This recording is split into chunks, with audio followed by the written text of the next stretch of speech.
Ah.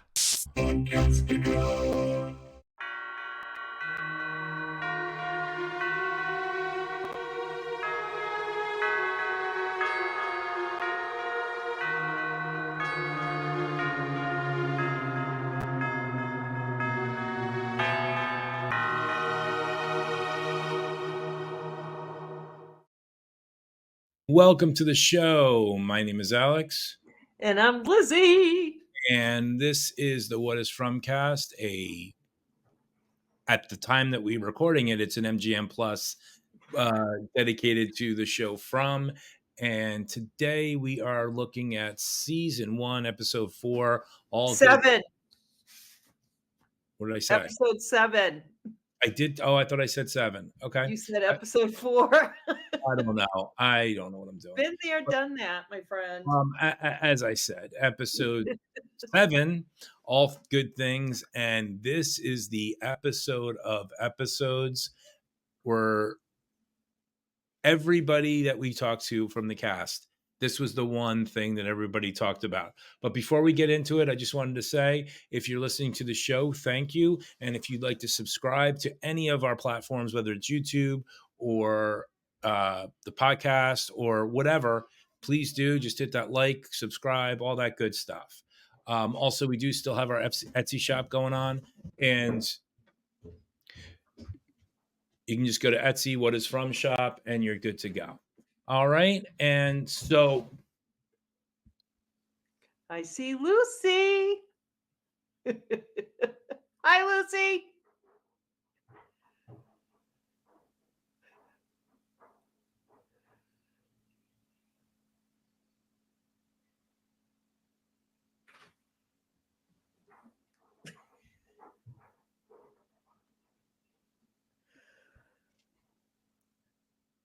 like I said, that Etsy shop, just go to What Is From shop, and away we go. So that said, we are doing our rewatch of episode 7, evidently, season 1, All Good Things. And what were your first thoughts about the episode? I didn't want to watch it because I knew what was coming, but still, I'm hanging by a thread, even though I've seen it multiple times, and I know what's going to happen. Right. I mean, That's it's a so great episode. good.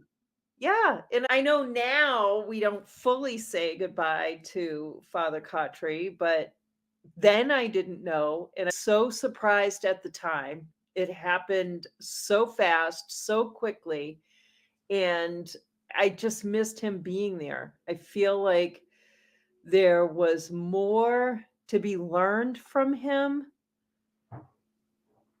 but I don't know. I definitely I've been having thoughts since we recorded last, some thoughts. But anyway, what did you think? I mean, it's obviously one of my favorite episodes. A lot Yeah, happens. There's a yeah. lot of blame to go around. And I just think that from this episode, the From comes together as a group. There's really not Colony House, and there's really not um, the town after this episode. It's just one group. Yeah. I mean, again, we're going ahead, but I just love how the monsters have so many levels or layers, so to speak. And this is where we really get Smiley at his best. This is the first time that We we get really get a look at him. best. And Yeah. in our intro, for those of you watching on YouTube, that scene where he's looking down, it's the creepiest scene. And I don't know if we coined the phrase Smiley, but I'm almost certain we did when we I asked think we did when we talked to Donna that first time. when we talked to Not Liz, Donna, Liz Saunders. Oh and we my talked, God, I but you hate when know I what? do that. We talked to everybody about it. Yeah. But it And was Liz Saunders we talked to first because she was she's the like, I first don't even know who one. the guy is, but he just creeped the crap out of me. Yeah. Um, I mean, she knew who we were talking about. But that scene, that picture of him looking over the banister is iconic for class. this I mean, for show. the show, it's a classic. Yeah. Yeah. Uh, so, but That said, why don't we get into the show? And hopefully we can get through it in an hour so we can go to sleep. And We've got an early call an hour away tomorrow. so that makes it even better. Yeah. But we start out, and I'll start it off a little bit. That first scene, you've got Ellis, and he's drinking his flask, and Well, we're still at the party. We're still at Fatima's, right, that's what I mean. yeah. That Well, that's just the whole thing. to set that scene, we're still at Fatima's party. Yeah, and Ellis So, comes in, and he's all drinking, and he's got his flask, yeah. and he's, like, pre-gaming as Yeah. you would for a tailgate, and he's having a good time, but you know it's not a good time, He and Julie is just looking at all this like, "What the frig is going on here?" And Well, he's not in the room with Julie and Fatima yet okay, because they switched to, the bedroom, the attic bedroom, and Fatima is looking under the bed for something, and Fatima says that she's looking, at the party the wrong way. It's about celebrating survival. And it reminds everyone that it's possible and it's nice to have a party once in a while. And she finds this sweater, this like yellow mustard colored sweater. And she says that Trudy loves it and it's Ellis's favorite sweater on Fatima. And Julie tells Fatima that she makes this place almost seem like it's normal. And Fatima says that they are all special, even Trudy. Then Ellis comes in and he wants to pregame. And Fatima tells him to go easy. Julie doesn't want to. Ellis tells them that they suck. And he goes to look for Victor. Like, I can't imagine Ellis sitting there having just drinking with Victor. And well, Fatima yeah, no, said, but he was just what I kinda liked about it was he's like, "Hey, my girls," and a lot has happened since, Julie's gotten there. They've kinda become a little family between the 3 of them, or roommate and couple, yeah, and when people have their ups and downs, these things kinda happen. I love the fact that, Ellis is, like, trying to engage Victor, and we get a little bit more a taste of what Victor's about because he wants no part of it. He's just I'm not even he's at just Victor like, yet. "Go away. I don't want any part of this. The shit's hitting the fan with all the cars and everything else." Yeah, Like, dude, what is your friggin' problem? I don't even drink. I'm like 12 years old mentally, and you're gonna ask me to drink. yeah, Um, exactly. but then Donna comes in, or Donna uh and Ellis have a little bit of a thing, and he's like you said, and he's trying to like hold that cup up with the booze, and Donna's just like, dude, you know, get out of here. And but what I like about that scene, or even just this episode, is it's weird when you first watch it, but when you put it together with the whole season, we know why he's so like screwed up today.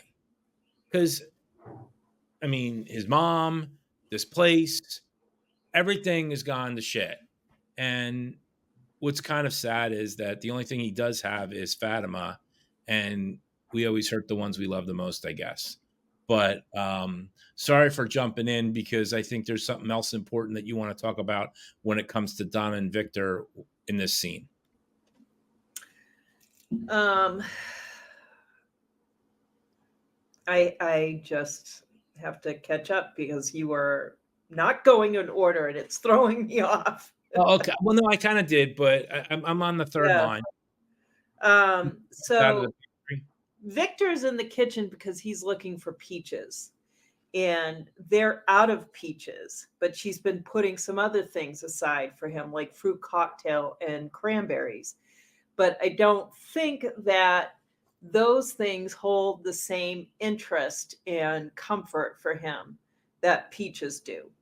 Um, Victor says that all the peaches are gone, and all these years, it's the one thing that's never changed. But we don't know how he gets the peaches. Yet. We also know that things which they haven't really talked about, but like things just kind of come to be. Like Mrs. Lou puts on a big spread every day. Where does she Right. get Where's the all that food biscuit? coming from? Yeah, where is she getting the Bisquick? Right? Because they're not milling flour there. They've only got livestock in that they probably get some milk. It would be Uh, really interesting if the cupboards would stay stocked. full. Yeah, Well, maybe like not full, but like little you little take a elves are couple coming out in. in the morning, there's like 3 more there or something, Yeah. um, which we don't know about. And that's kind of an interesting little thing that we not that we need to do a deep dive on it, but it's just We one of those can't just even do a deep dive on it. We no, but don't I'm know just saying, how like, that food comes what I about. mean by the deep dive, it's like, okay, they just materialize, and I mean, it happens, they happen to have stuff, but I think there's more. Victor has a great I wish people would talk in this place. I know I've been saying it since day one. And if everybody kind of just talked about what's going on, we have a better sense of what's going on. And Victor is always dismissed because he's Victor. And something coming up, I think, really solidifies why he's in season two, I think. But yeah, no, that conversation, it was just kind of sad. But I think it has a bigger meaning I think. But let's press on. Well, I'm not sure. I think what it's doing, what the whole point of that conversation is that it's another sign that things are changing. Yeah, no. And this, like, Donna says she's sorry. He walks away dolefully, and she looks sad. And it just seems him being doleful, that makes sense because he wants peaches. But she's sad? That just seems a little bit too deep for this particular thing that they're just out of peaches. Well, I We think it's don't a well, to me, the way I look at it is Donna's like a mother to him, and you don't want to disappoint your kid. And I mean, I've done that with Lucy. I've done that with my daughter. We're out of this, but we'll get some more at the store. right, And exactly. You're gonna get more at the store. We but don't we're know not how they get more. but my point being is she hasn't been getting more. So We don't things are know. She just hasn't yet. Like he's saying, I think no, I think you're we don't my know if they had a finite amount, like they got a pallet of peaches to work with when they're gone, or if they appear periodically. well, he's been eating peaches from the The truck, truck but for that years. truck, right? But food does not stay good in cans for years and years. They expire. He's a 50-year-old man. My He's point been there for 40 years. being is the magic is gone with the peaches. And that's the problem. Like that's the problem that Donna is seeing is like this is what we got. The magic isn't coming back. Like the We storage don't is know that it's not coming back. We just know that they're out. okay, fine. I we'll just agree to disagree. I don't know that we're even in that realm. I fine. All right. So then we just have a quick scene on the porch where Kevin leaves a bouquet of flowers, Jerk and a off. woman tells him to come in because it's getting dark out. So we Can I get out. just say Yeah. Kevin is the biggest piece of crap in the whole entire From universe. Well, yeah, he's just very insecure. I And mean, like, his insecurities caused a big problem. how, like, are you all right, fine. I'm just going to drop it because it just goes to show you guys are dumb sometimes. They just are the They can dumbest be. creatures in the world. Yeah. And he is the embodiment of stupidity and loneliness. And I He's get that thinking with this thing. he's thinking with the wrong brain. Right. And So, yeah. no, Hey, that thing it gets just people killed angers all me. the time. It just angers me because as awesome as this episode is, and it's an awesome episode, Yeah. it should have been prevented, which I know it can't be because it wouldn't have made it so good. But Yeah. like, dude, what? We'll get to it, but Yeah.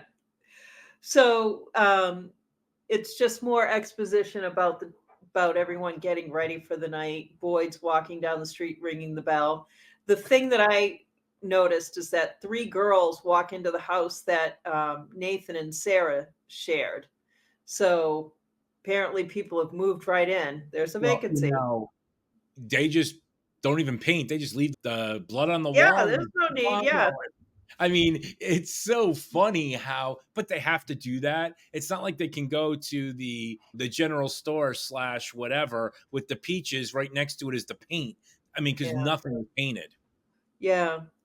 So then on to the Matthews house where Tabitha and Ethan are on the couch. Tabitha's reading a book to Ethan, and she says there was so much joy on the faces of all the new wondrous friends that she had made. And she's reading about the Cromanacle.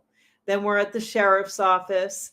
Katri sits on the step waiting for Boyd to come in, and he has a bag in his hand. Tabitha, so much magic in all the marvelous places that she had been. Boyd's ringing the bell. And then Matthews, back to the Matthews house, Tabitha is reading. Yet the Cromanacle had a feeling there was still more yet to come, and that her adventures in this strange new world truly had only just begun. So we're 7 episodes in, and it's still talking about this having just begun. So I have a And question. yeah, Do you believe in the Cromanacle now at this point in the show? yeah, Okay. Do you believe in the Cromanacle after season 2? yeah. I mean, I after what once we get there into season 2, I think I'll be better able or more able to talk about it, given that I am spending more time um, looking at the possible things going on here. But in the last episode, when Victor said to Ethan, I was the chosen one and I failed. Now you're the one that's been chosen. So that's the whole thing. The Cromanacle was chosen to solve whatever problem, the puzzle or get them home or whatever it was. So, yeah. No, I So throw that out there because I'm kind of up in the air. that you're not I'm all open into it. open to it. Like I want it to be the Cromanacle. I really want it to be the book, but the problem with these writers is they keep throwing stuff in that just it seems like there's extra pieces when you're building a Lego set. To There's an me, to me. awful there. Yeah, no, but you're not wrong there. There's an awful lot going on simultaneously. Like I feel like they all have a separate purpose for being there. And second season, it was like Boyd was on a game board. And when he got to the very end, it's like he solved the puzzle. Um, Tabitha was on a journey, and she got out of the game, like she won, which makes We me think. wonder. Well, I know that's what I'm not saying this is 100, but it's like she won Or and she she's got on to a the new next level. Yeah, level. she got to a new She's on level. the next level. And like maybe that's where Victor's mom and sister are. I don't remember if he saw their bodies or not. Got yanked out of the game. Right. The other person that was in the house wasn't meant to play that game. Maybe he got on the bus by accident. Right. Again, I keep bringing it up because I just they did such a good job of this Chromonacle storyline. Now, maybe you can't make it that simple. You know what I mean? It can't just be Yeah. that simple. I mean, if it would, then it would probably be over in a season. But but But it could be that the broad sense is the Chromonocle's journey. That's the broad story. But within that story, there's there's these quests. other There's things different going quests. on. Exactly. Yeah, No, there's like different people have different things, but first Victor, then Ethan, they're the Chromonacle. And it like maybe if they can get all the way through the journey, it overall solves the game. I don't know. It's interesting and sad just watching Jade lose his mind. So well, I will say this, and when we get to it yeah, in just a minute, like literally in just a minute, his transformation is totally amazing. yeah, And but let's get into that. Are we yeah. going to that, or are we going to No, we're at the Lou's house. Kenny right? knocks on the door and he tells Jade um, that Mrs. Lou is calling them to dinner. Jade is scribbling the symbol over and over in a book, and it's like he's hypnotized. Kenny sees the book, asks what Jade is doing, and tells Jade that he was reading that book. Jade says that there's no other paper there. So Jade took the book that Kenny was reading, the book that Kenny and Christy swap back and forth, and he starts drawing the symbol like he is possessed with that symbol. I Jade love says his answer though. I love Jade's answer after this. that there's no other paper there. No, the next thing he says, well, I could go on the wall, but that would be psychotic or something like that. He's like, "Do you want me to write on your walls like a like, psychopath?" like he's already not a psych. But I just But love. he's already a psychopath, like in a sense, like because he's losing his mind. He's not. Oh, I'm sorry. No, I'm just saying, like he's not. He's trying to be methodical the same way he solves every problem, but he's not. He's stuck on this symbol now. The second time he sees the symbol, he gets stuck on it. So, back at the sheriff's office, Katri is still there waiting. Boyd comes up, and Katri thinks that there's some things that they need to talk about in private. Oh, I know. Could he Yeah. be any more melodramatic? Yeah. I mean, Hey, Sean, I know you're not listening, but you played it really awesome. But dude, you have to turn it down to like 10. well, maybe they had him turn it up. Saying Ned's like, about it. Yeah. all the priests don't get all the little boys. You could have turned it down just a little bit. All Yeah. right. So Boyd tells him to come back in the morning, but Katri's like, nope, it's got to be tonight. And so Boyd's like, well, it's a sleepover. Everybody, it's a sleepover. It's a sleepover. I love that. I guess we're having a sleepover. Yep. So then they're in the office, and Katri notices that Boyd has been packing. And Boyd said he was going to talk to Katri about that too. And so then back to the Matthews house. Jim is sitting at the table diagramming a tower for the radio. He's using paper that there is print on, which is to Jade's point. Tabitha comes in saying that Ethan is passed out, and Jim jokes about Ethan digging in the basement all day. Tabitha says that he had fun helping. They both get nervous when they take their eyes off of him. Jim Well, says that the windows are nailed shut, the doors are locked, and Ethan wouldn't be able to let a monster in. And I had a thought when he said that. Why don't the monsters light the houses on fire so that the people have to come running out? that's a very good theory, but then It's we a wouldn't. question, but like that would be one way of getting around Right. the talisman. Well, you're going to hang those up. We're going to make you run away from them. So Tabitha worries about Julie at the colony house, and Jim reassures her that Donna's taking care of her. Tabitha asks how, which is like interesting that he says that this night.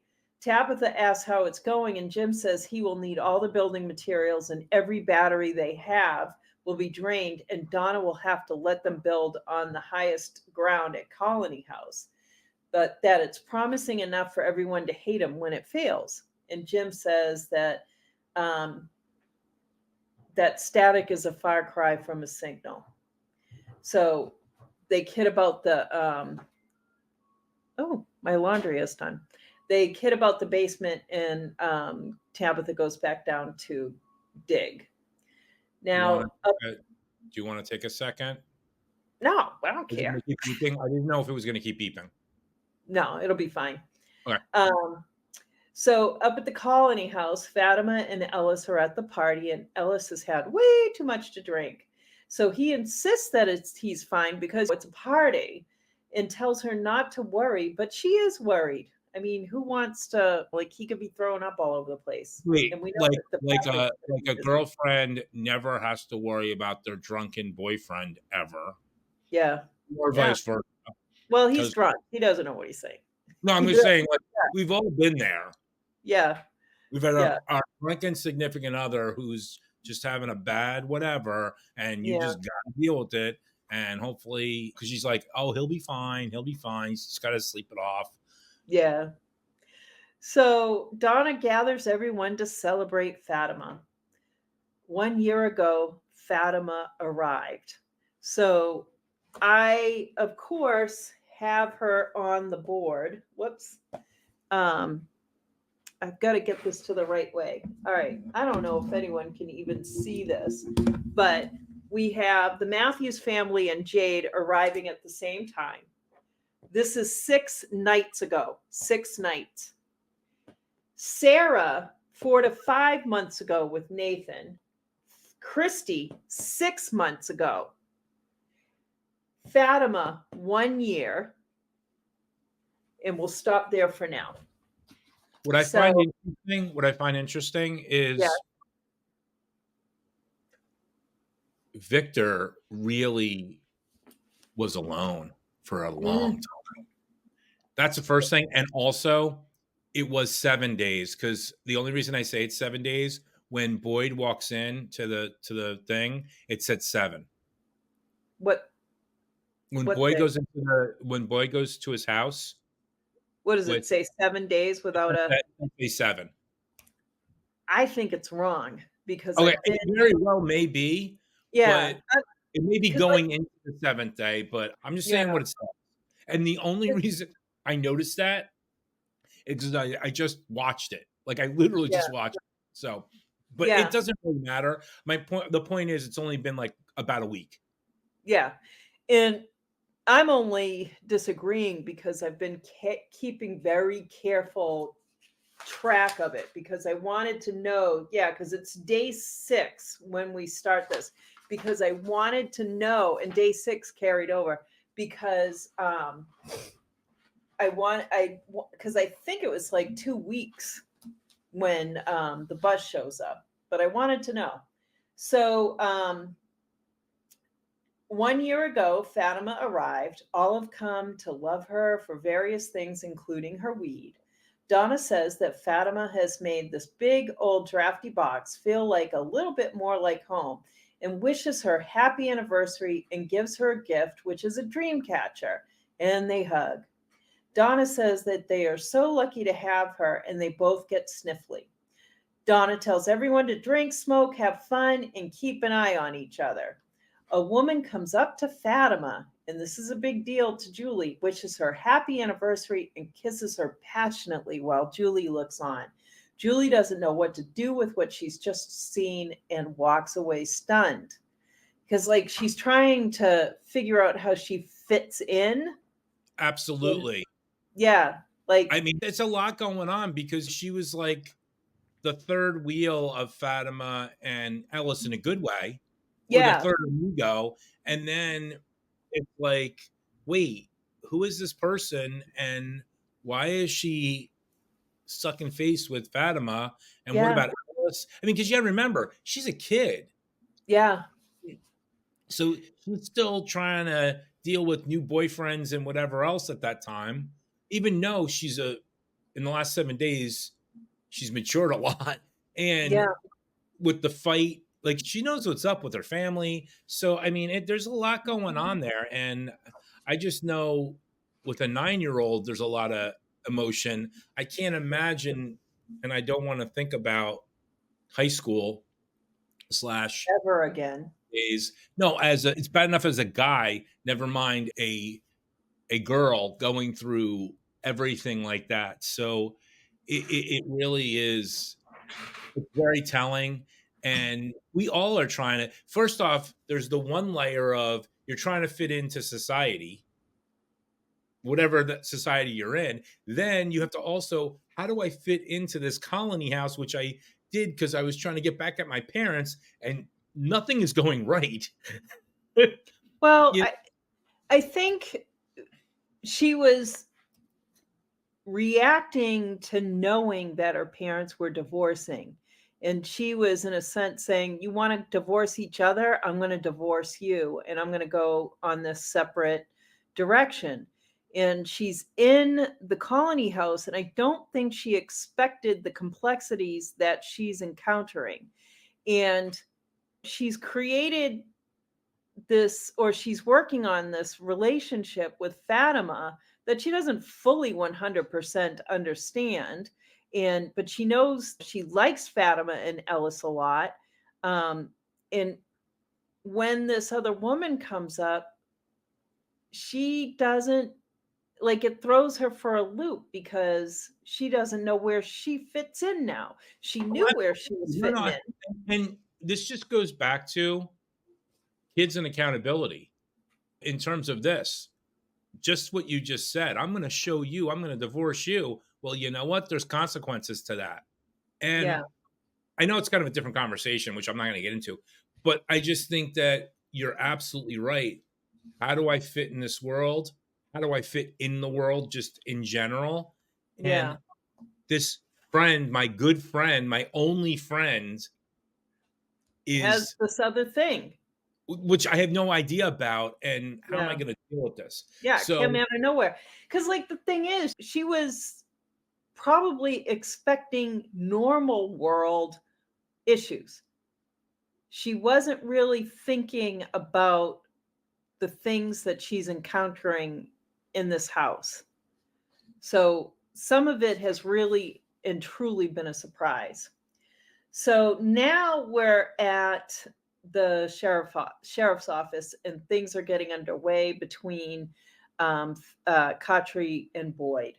And Boyd says the plan is to find a way out of here once and for all before it comes crashing down around them, and then says, "It's your turn." So Katri shows him his bag and says that he buried the bag the day that he arrived. He puts it on Boyd's desk and tells him to open it. Boyd starts going through it and pulls some things out. He pulls out the bottle of alcohol and comments, "Oh, you've been holding out." And then the bloody shirt, and wants to know if the blood on the shirt is Katri's. I love that question. I Yeah. just love, it was like, because in this place, who the hell knows? Yeah, it could be anything. Katri could have been in a bad accident or whatever. And like what I So, love about this conversation, and I'm gonna let you finish in just a second. I know I yeah, keep cutting off.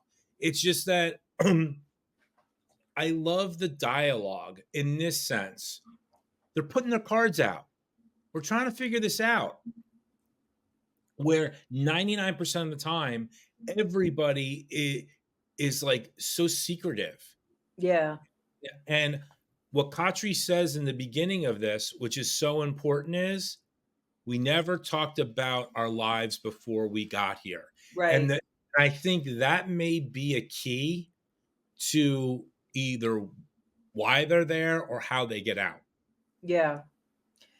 So, Katri tells him there's another item in the bag, and Boyd pulls out a candy wrapper and then asks what's going on. Katri says that they've never discussed who they used to be before they came here. A young boy in his congregation who would get excited when his mother would let him put $1 in the collection plate. One day after Mass, he found the boy lingering outside the rectory, and this was unusual because he wasn't the kind of kid that would stray away from his parents. The parents were strict and rigid, hinting that the parents were abusive to keep the kid behaved. And I think Katri takes a drink. I'm assuming that's who I meant by he. I took a Um, drink after that. okay. Okay. That makes sense. Um, okay. The boy was upset and asked if he could stay for a while, but Katri had to prepare for the evening mass and he didn't want the parents to worry. So he gave him a candy bar and sent him home. And the boy didn't want to go. Later that night, he went by the house, unusual of making house calls, but something was nagging at him. And as he walked up the driveway, the mother came running out, hysterical, inconsolable. He could smell the alcohol when he went through the door. The father was standing there, panicked, with a dumbfounded look on his face, yelling, "Get up!" to the boy. Katri walked over and stepped in the room, and there he was, the sweet, innocent boy just lying there broken. His neck was bulging in a way. I could see his pocket. In his pocket was the candy bar.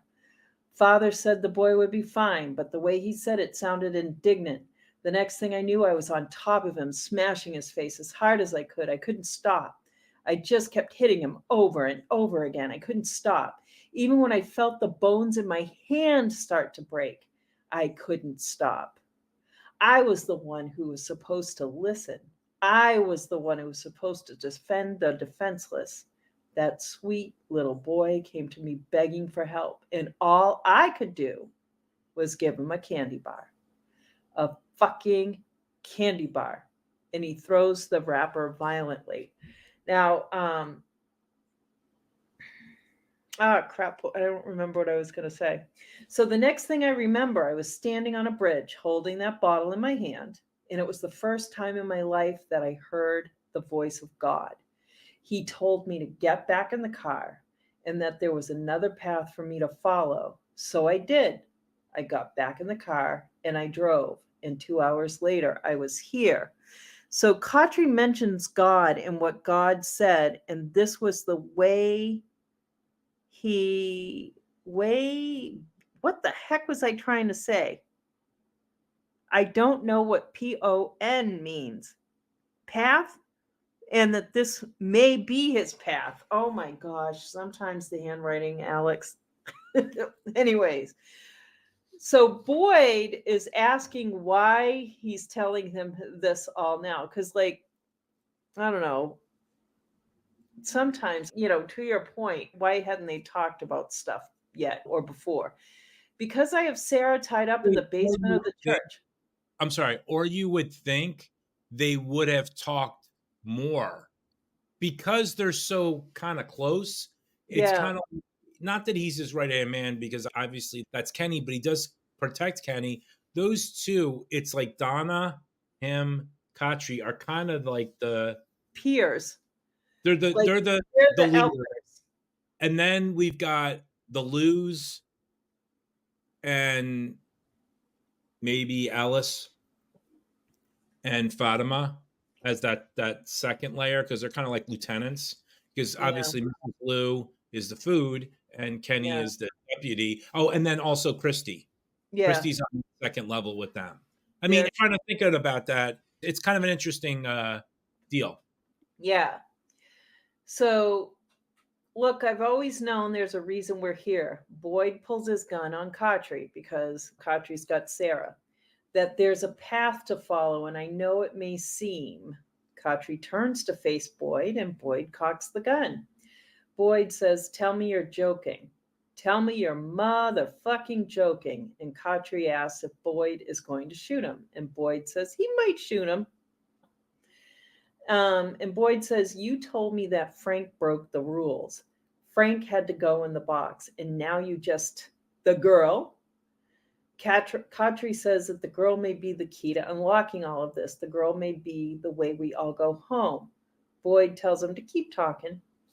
So now we're back up at the Colony House. We've been waiting for this. Kevin goes into the bathroom while everyone is partying downstairs. He pulls up the shade and Jasmine is waiting for him. Did you notice that she's facing away from the window? Like she's standing on a little porch? Yeah. And there's no porch there. No. Well, the old lady did the same thing. Yeah, exactly. Exactly. This whole scene infuriates me so much. Because of Kevin? Kevin is such a dick. I'm sorry. He is the definition of why animals should eat their young. I am so, and this actor is probably a great guy, whatever else. Well, I mean, it's a character. He's not a real person. He acted the crap out of this, and I hate him. He did. And just go on. Just go on. So he pulls up the shade and Jasmine is waiting for him. She's facing away from the house and says that she's only come to say goodbye. He asks why. He doesn't understand. Please talk to me. She comes close to the window and asks why he won't let her in. He tells her she knows why he can't. He asks her to stay and talk with him. She responds with, you said you liked me. And then he says that he does. She says that she can't keep coming here, knowing that she'll see him, but she'll never get to feel him, knowing that he's afraid of her, that he's disgusted by her. He protests a little bit, and she continues with, you always tell me how lonely you are in there. You have no idea how lonely it is out here. It wasn't my choice to be this way. Goodbye, Kevin. And she starts to turn, and he's like, wait! Kevin says, you know this for the oldest trick in the book. Oh my God, he's so easy. Kevin says there's a party going on downstairs. Everybody's having a good time, but you're the only one I want to be with. You're the only one I can really talk to. You promise it'll just be you? No one else will get in? And she says, not once they shut the window, I promise. He smiles and says, okay. Kevin grabs a crowbar and starts pulling nails from the nailed shut window. So now we're in the kitchen with our favorite guy, Dale. Dale is holding court, talking about the number of dimensions and the bosonic strings. String theorists believing that there are 26 dimensions, but superstring theorists say there are only 10. Ellis comes in to get more booze. Einstein thought that all time coexists simultaneously. So that's his idea of strings. Dale is talking to the woman, Stacy, the one that Fatima was kissing. Yeah. He asks if this is a dimension, and he says, no, it's a pocket universe. Dale is trashed. Ellis tells him, that's enough. Not a pocket universe or whatever Dale thinks it is. Nobody gives a fuck. So why don't you shut the fuck up? Dale tells him to have another drink and to calm down. Ellis advances on him and knocks his bottle of what looks like Crown Royal out of Dale's hand and pulls Ellis away and tries to calm him down. Oh, wait a minute. No, pull out of Dale's hand. Ellis keeps asking what Dale is going to do, baiting him to fight. Fatima comes and pulls Ellis away and tries to calm him down. Dale tells her to take him upstairs before he starts shooting up the place. Both Fatima and Ellis give him the "oh no you didn't" look. Ellis goes back to Dale, but Fatima and Donna stop it. Fatima calms and centers Ellis, and he apologizes, and he decides to go up and lay down and tells her to stay and enjoy her night. Dale just can't leave it alone and says that Ellis is an animal. Like mother, like son. which earns him a punch from Donna. He's I another remember one. we talked to Liz about that. She was very satisfied with that. Now, Yeah, no, and to their relationship, he's a great actor, and yeah, yeah, he plays a really good jerk. yeah, And the fact is, him and Ellis should never be in the same room because every ever. time he's with Ellis gets hurt. And Yeah, enough already. We need yeah. to start a petition, get those two away from each other, and be done with it. I can't see either one of them leaving that house though.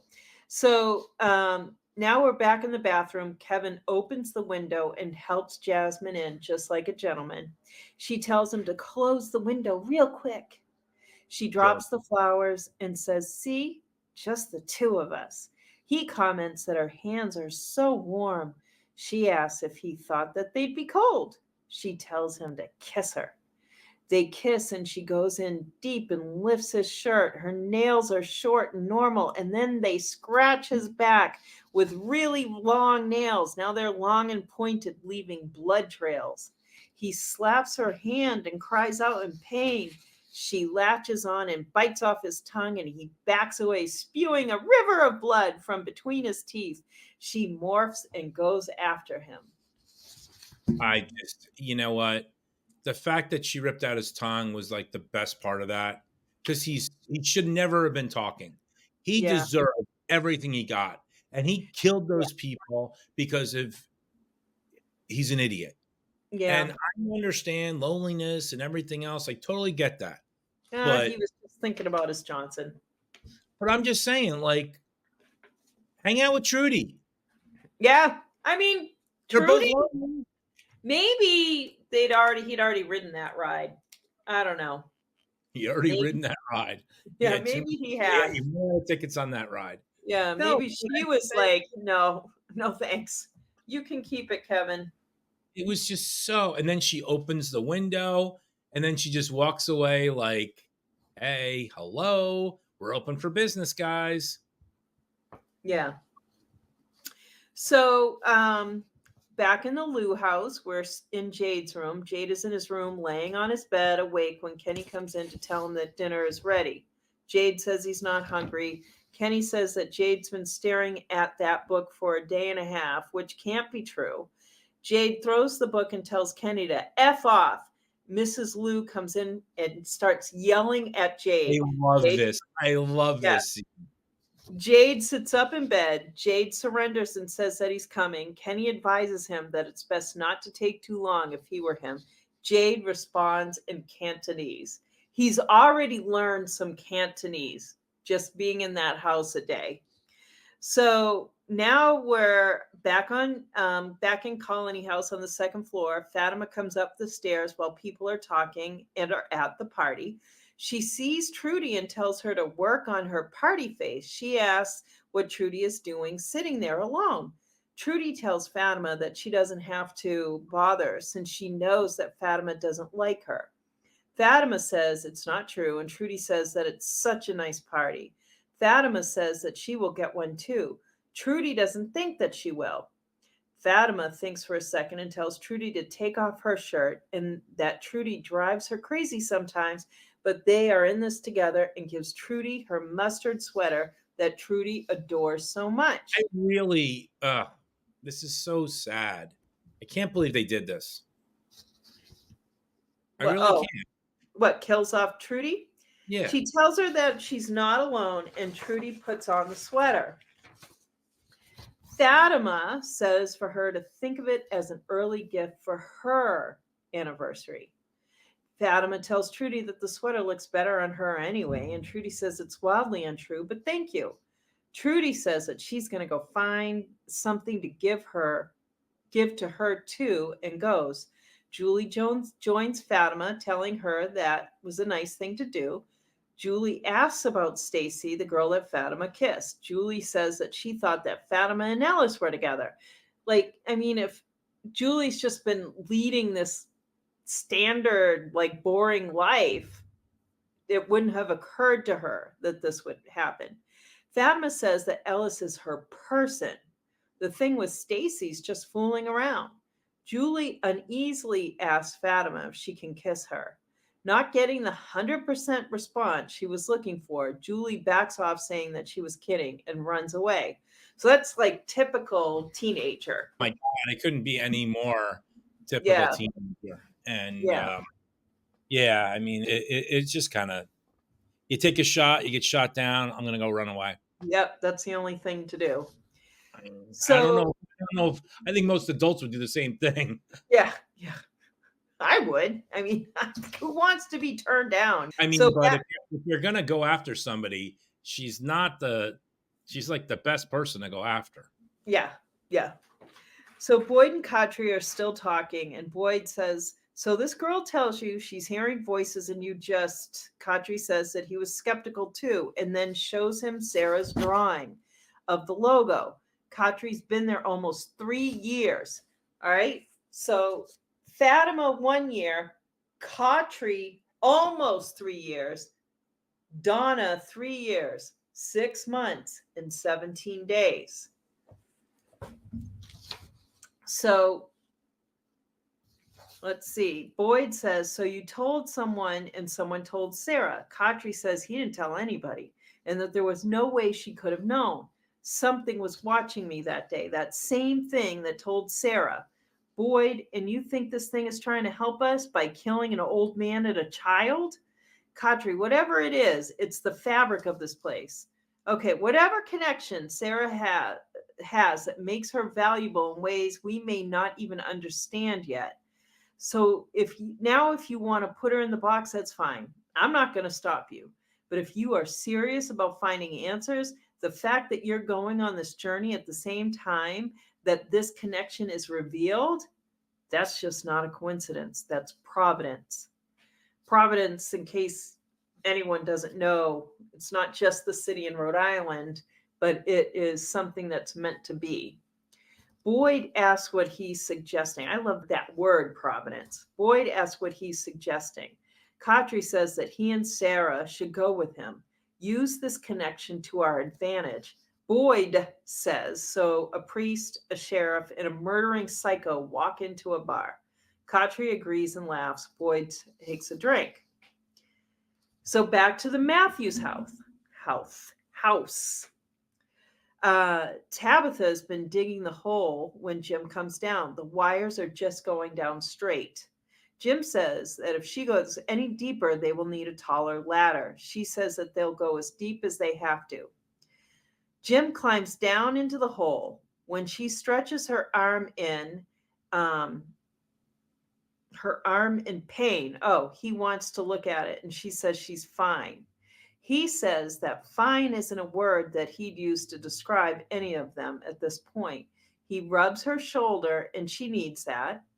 He tells her to take a break and sit with Ethan for a bit, and he'll take over. She asks if he's stuck with his antenna, and he is. Jim gets a little close to her and starts kissing her neck. So when they arrive there, they're on the verge of divorce. And my guess is that there's not much intimacy between them at all. That was a big deal. It was a big deal. They've been there 6 days and they're starting to knit back together again. Well, when you have bloodthirsty monsters trying to hunt you at night, you kind of get a little bit closer. Well, perhaps, but I mean, stress brings people closer. it Disaster brings does. people closer. It just that this just seemed more of a romantic gesture than two people. I don't know. It just Well, I they're don't know. finding their groove back. And you know Huh? what? They're finding their groove. I mean, I just know as a married person, whether you married someone for a reason, Yeah. and there's the best things and the worst things. And not, when you don't like somebody that you love, you know how to nitpick them. And when you like somebody that you like, the things that will make them feel better. And Yeah. it's sweet. And that's what it comes down to. And it's nice to see that they're finding the groove, so to speak. Yeah. I mean, Um, yeah. yeah. It's just it's another indication of how this place can change things. So, Colony House. Jasmine is done with her carnage and is cleaning up in the sink. Kevin is lying on the floor dead, but his chest cavity isn't bored out. Jasmine looks in the mirror and cleans the blood on her collar, but she stares straight into her eyes and not at the collar while she dabs at the spot. She goes back to the window and opens it. The others are moving through the trees toward the window. What I love about that is how slow she does it. Yeah, Just yeah, like it's no big deal. I'm just gonna get this out. And that goes back to what Kenny said about the chess pieces. yeah. Ev- they feel like they have the advantage, so they don't have to, they're in no rush. Yeah, and they're never in a rush. It's like they know that they'll get there. Whatever It's it it's a takes, they're grind. gonna get there. Yeah. It's real. So now we're in Victor's bedroom. Victor is sorting through drawings when there's a knock on the door. It's Julie, and she wants to come in. He rather said she didn't, and she says please, and that this is the only place in the house that she can be alone. Well, sort of. He says that she looks sad. She cuts him off, asking if she can just come in, that she's really had a bad night. Julie asks, are you going somewhere? It looks like you're packing. Victor says no, it's just hard to explain. She asks why he dug the graves. He says he doesn't want to talk about that. She starts looking through the pile of license plates and asks if they are from all the cars that have come into town. He says that they are and stops her from touching them. She wanders around the room. Like she's just looking and touching everything. She says, on my first day down in the pantry, you said that 2 cars haven't come into town on the same day and that it was special. Why? You've been here the longest out of anyone. Victor ties a bundle of his drawings together with string. Do you know what this place is? Back in the Lou house. And they're in the kitchen. Jade is looking at the book, flipping pages while Kenny and Mrs. Lou prepare dinner. Kenny says, seriously, man, I don't know why you keep staring at that thing. Jade says, I'm sorry. Hold on, and flips pages. Pages. He notices that the 2 pages are stuck together.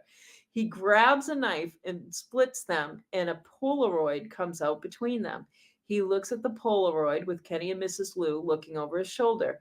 Mrs. Lou takes the picture and realizes that the young boy in the picture is Victor.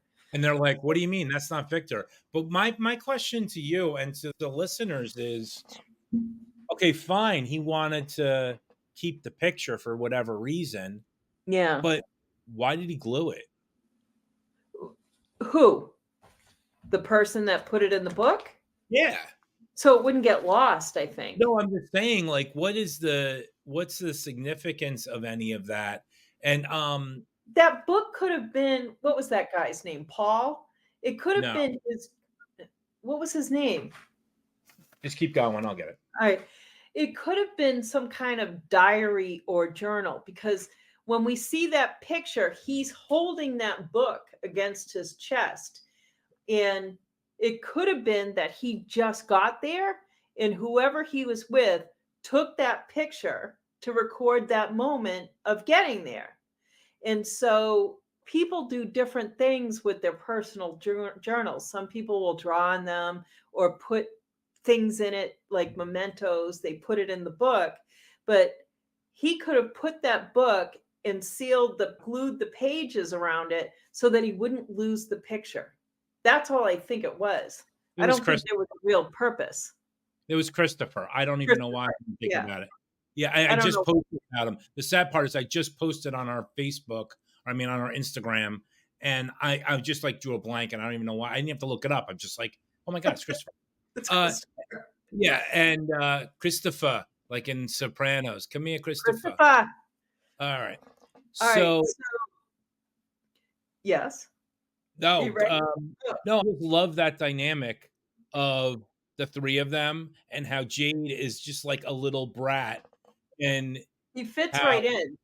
oh no, but I mean when we get to the what is it, the ninth episode or 10th episode when he's with Mrs. Lou, you really understand his respect for his elders Yeah. And he reminds me a lot of Sheldon in Big Yeah. Bang Theory in the Yeah. sense of he's a pain in the ass. He's too smart for his own good, Yeah. but there are rules. And when he Yeah. steps over the line, which he knows he's going to step over the line, he is like, "Yes, ma'am." Yeah. And No, I, it's I over. just, Yeah. I love that him and Kenny are battling over going to dinner. Like, dude, Yeah. you better get down there. Mom's going to kick our ass. Yeah. So, So Jade, oh, nope, now back to the colony house where things really get nuts. Trudy walks with her pillow, wearing the mustard sweater, while others are sitting around. She tells her pillow that it's going to a new home. She's going to give it to Fatima and that she'll take such good care of it. Trudy hears a woman laughing and follows the sound into a bedroom where Jasmine is looking into the mirror laughing. don't go Smiley, in. I know, Smiley slams the door closed and the two monsters look at a scared Trudy. There's another man in the room. I mean, Oh, shower. that was awful. Like just that together. Jasmine says, "Hi, Trudy," and Trudy asks how they know her name. Jasmine says that they know all their names. The three are circled around Trudy. They start touching her and then close in on her and start biting, and Trudy screams. People are sitting on the staircase. The Wait, staircase. before we go there, I just want to Yeah. talk about that scene because I think that there's something to be said for the way the monsters view the humans.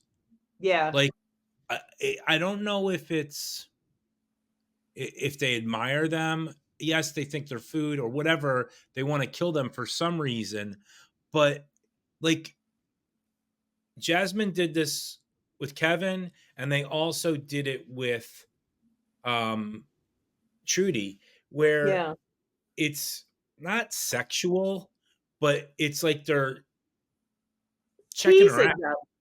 Yeah, and it's just kind of I don't understand why they would kill her. She was such a good annoying character. Oh, I'm like, because they kill and eat people. Yeah, I mean, And I don't know what I mean is I don't know why the yeah, no, writer I would kill her. know. Yeah, I mean, I know. and She was a good, like, layered character. she could have been not a second or a third storyline, but she could have Katrina, Yeah, Bandana Girl. I mean, yeah, she's got some one-liners here and there, and they've got 50,000 people, backstory people, and behind the in the scenes of house. things. Yeah, It's I mean, I know they have to kill somebody, or else it yeah, wouldn't be a good show.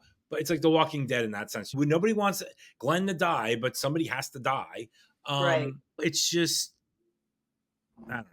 Yeah, It really pisses me off. I Uh, know. It's it and keeps it real. the real fact is she was in Harry Potter on Broadway. Oh, So I maybe she had to go.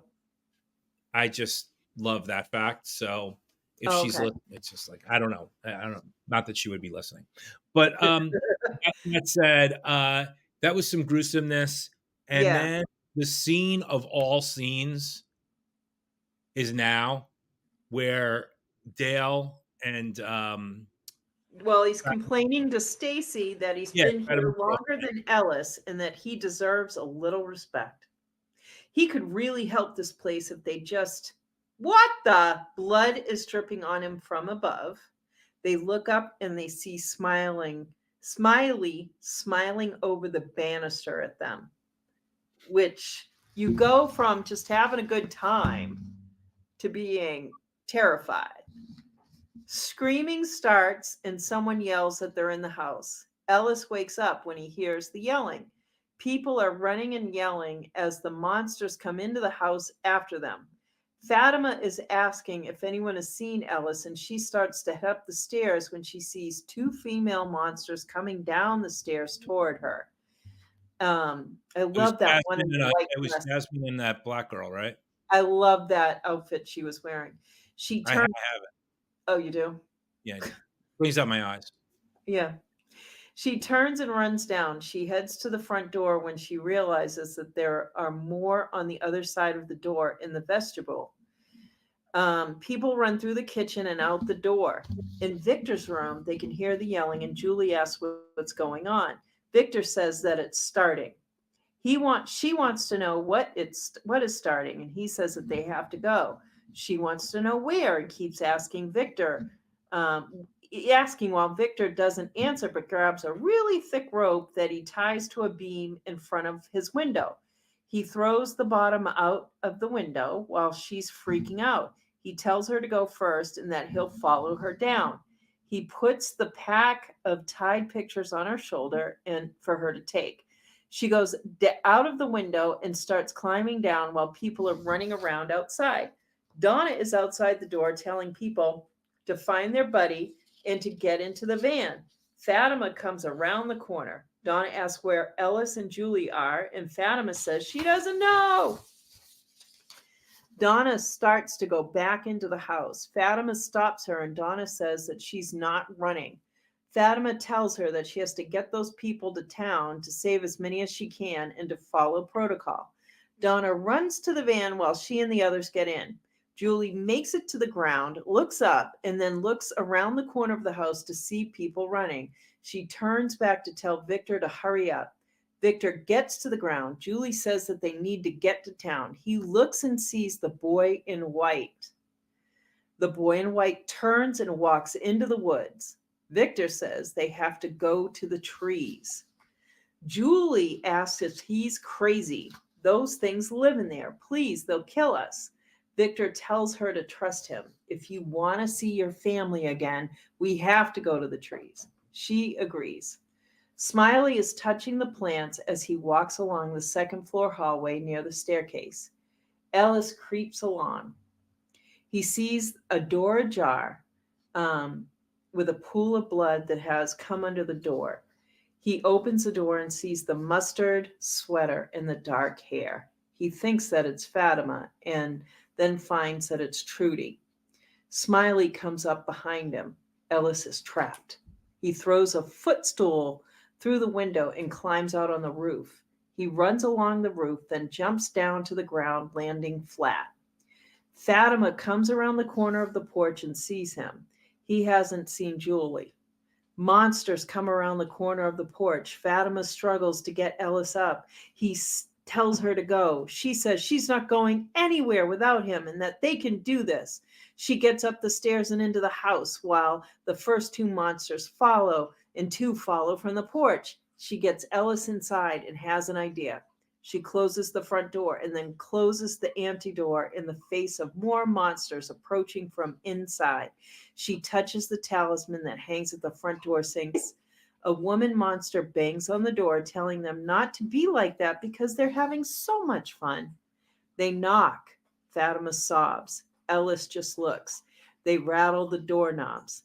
Ellis and Fatima realize that they can't get in and that they're safe. Ellis asks how she knew it would work. She says that she didn't and mentions Boyd in the RV. Ellis apologizes. She says that she loves him and he tells her that he loves her, and they hold hands. Victor takes Julie through the woods to the faraway tree and tells her to get inside. Screaming can be heard. She says no. He tells her that she'll be safe. He tells her that she has to find her brother, warn him, tell him that it's starting. She says she doesn't know what he's talking about. Victor says that he will. He tells her to go and she says, no, wait. He says, I'll be right behind you. But his voice fades. So back in the root cellar, this is where Julie lands. Back in the sheriff's office, Boyd and Katri are sitting and talking. Boyd says, if we do this, and I mean if, and she even blinks the wrong way, Katri says, you do what you need to do. But we're going out there and we're finding answers. We're gonna find answers. We're gonna find a way, Boyd. This is why I was told to get back in the car, so that you and I can go out there and find a way to bring these people home. Boyd says, you're a fucking madman. You know that, right? Katri says that the Bible's full of them. A car horn sounds. They get up and go to the door. Donna's van pulls up. Runs out asking what happened. Donna gets out of the van while Katri opens the door to let everyone else out. Boyd asks where Ellison is, and Donna says that she doesn't know. Katri tells everyone to get inside. Boyd and Katri hustle everyone in. Monsters are coming down the street toward them. The last one gets out, and Katri brings up the rear. He looks down the street at the approaching monsters and calls as one calls, "You guys okay over there?" Behind him, a woman says, "Father?" He turns and she slashes him across the face. She's half monster, half changed monster. Boyd grabs Katri and shoots at the monster as he drags Katri inside. Donna is waiting to help close the door. Katri's neck is slashed. It dislodges his white collar from his shirt. Katri says, "It doesn't end like this. My path." Donna brings towels and they put it on his neck. Boyd begs him to stay with him. Katri asks for them to pray with him. Katri starts the Our Father. Katri dies before the prayer is over. So, my thought that Katri was meant to be there to push Boyd to his next point, Maybe, yeah, like, that makes sense. I mean, you like in the know, mousetrap game. right? No, that makes perfect sense. And that was a conversation that needed to be had. Yeah. I think that it's just so ironic, or I don't know what the right word is, that he pushed him to kill Frank, but he kept Sarah. I mean, I understand why. I'm not here to say I don't Yeah. understand why. I mean, It's that's the whole reason why, but, like, Frank caused 2 deaths. I mean, not that Sarah didn't, but Frank caused 2 deaths, didn't have anything to offer for it, and well, then no, Sarah wanted to tried to die. kill somebody versus Huh? Frank causing a death. Yeah. There's a I mean, big difference. you She could deserved say more. you could say he killed his wife and child because he wasn't at home Yeah, taking care of them. He but didn't she nail the windows closed. but she may that may be true, which it is, but she literally tried She to was kill. killing people. Yeah. I mean, Yeah. she's a attempted murderer as opposed to a drunken jerk.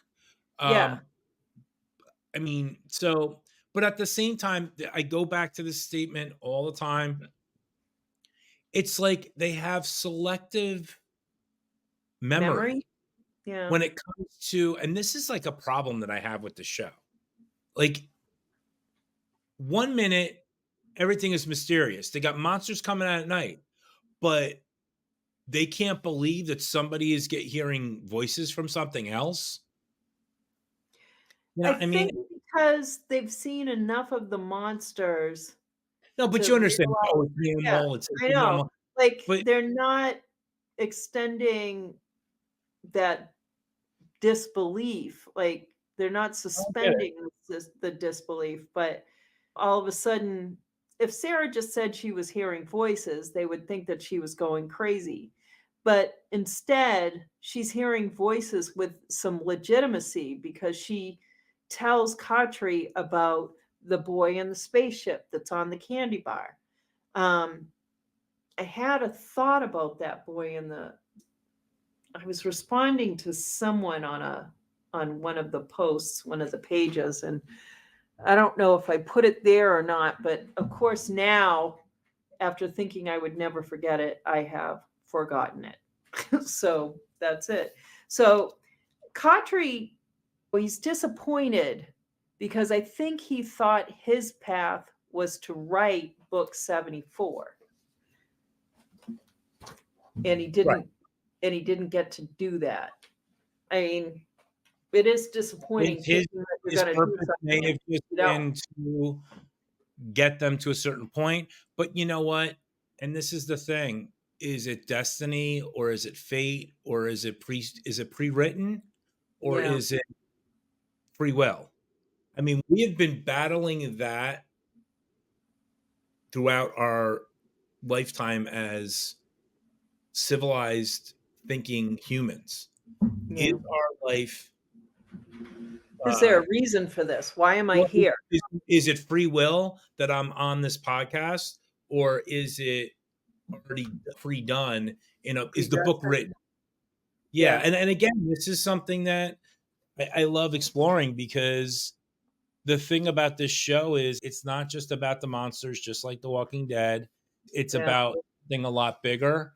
In the last Walking Dead, ones who lived, the Walking Dead are as we found out, aren't the zombies, but they're the people. We're the Walking Dead. So you could place that, you can put that in anything.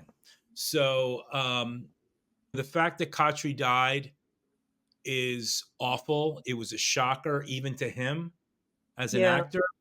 And I think that what's really amazing is the way they brought him back. And it sounds like from some of the Instagram posts and Facebook posts, he's coming back, not semi-regular to Boyd, I think. yeah. Wait, I I mean, I hope so, don't because know, I really like that, a lot. I because like that. they got the best of both worlds. Yeah, They killed him, which was great, which sucked, yeah. I mean, but then they He's still such a got him in his thoughts. yeah, and it's an interesting dynamic. You would think, all right, well, maybe after Boyd has solved that puzzle, there's no need for Katri to come back. But yet there is. There's a need for Well, Katri. I He's think his there's a need for Katri because his conscience. yeah. So yeah, I'm happy to see him back as well. Like, I don't know. I hate saying goodbye to characters. I really do. Well, the Well, problem is, that's some of and them I could do without. no, our biggest problem is, since Yeah. we've done what we've done, getting to know them, the actors on a personal level, meaning interviewing them. Yeah. Yeah, Yeah. that's me by personal. That's not the Okay. right word, but on a level where we know the actor, Yeah. we've come to like the actor as much as the character. Yeah. And when we were talking about, well, we talked about this a little bit before in one of the other episodes, that we're going to be probably doing a tribute poster. And the problem is, you can't have everybody on there. You just I can't. think And we we did want pretty good getting everybody on. what? I think we did pretty good. I think we did get We everyone. did pretty good, but I'm just saying there's just certain characters that just didn't make it on, just Who didn't because, make it on? You don't know? just I'm telling you, okay? My point being is my point being is everybody is not, you got to make cuts sometimes. And that's what the writers have to do, and that's why they get paid the big bucks and we don't. But that's why we're fans, and we can cheer on whoever. Yeah. So, but yeah, no. I thought that was it's the best episode. I think it was really a culmination of everything that From is about, and it really set the table for not only the rest of the season, but what's going to happen in season 2. I mean, there's some with the bus and everything else, but they're still reeling over it in season 2. Yeah. Yeah. And the Well, fact it's that just Kevin is like the an next idiot, day in a sense, I'm just you saying, know? but the fact that Kevin's an idiot is just Yeah. Well, hate. Kevin paid for it. In the And end, Kevin paid so for he it. should. So he should. So that said, our next episode we're going to be doing Broken Windows, Open Doors, which is season 1, episode 8, because I don't know how to speak. And we had a couple surprises, hopefully, in the meantime. And like we said, hopefully we'll have a couple of announcements about the tribute poster, a little bit more than what we have right now, which it's in the final stages, and It's we'll be amazing. it's amazing, and we're trying to make it at a price point that everybody can get one. The biggest problem is going to be shipping, because we might have some people from north that might want to get them, since most of the cast and crew and everything else are up there, and a ton of fans. So we're just trying to work that all out, but it's in the process of being produced, and we're just really excited about it, and we can't wait to share it with you guys. So Uh, if you are looking for more content, we're going to start doing a little bit more content. But that said, if you have any other need for podcasts, we got a couple that are coming up in terms of Run for Your Lives is doing, they're always doing a scary movie. I just dropped we dropped an interview with writer Andy Griffiths, who is the author of 13 Story Treehouse. And he was nice enough. We went to one of his book signings, and he was nice enough to give us an interview. And Lucy was freaking out because she's like, "Oh my God, what am I going to say?" And I know Podcastica is doing Fallout. Yeah. Have you watched that at all? Yeah, I don't know what episode I'm on, 3 or 4, I'm not sure, but man, I it's haven't brutal. watched it yet. I haven't Yeah, watched it it's yet. good. It's good. Um, But, and it's revisionist history, and it's pretty like, it's dark. Really well, kinda dark. considering that we're coming from a pretty dark place here, we're always looking for something a little bit dark. But yeah. So what else you got going on, kiddo? I am putting the finishing touches on my book. I probably could have finished it this weekend if I touched it, but I didn't. I don't know. I didn't have much time. So that's it. Like, I'm just working on a new show that is interesting. Good. And that's it. Back to work. All Making right. movies. Well, I guess if it's back to work for you, it's back to work for me. My name is Alex, And I'm Lizzie. and we will see you next week or whenever we drop this one. Bye. Get you home. Let's go. Come on, get in your house. Let's go. Come on.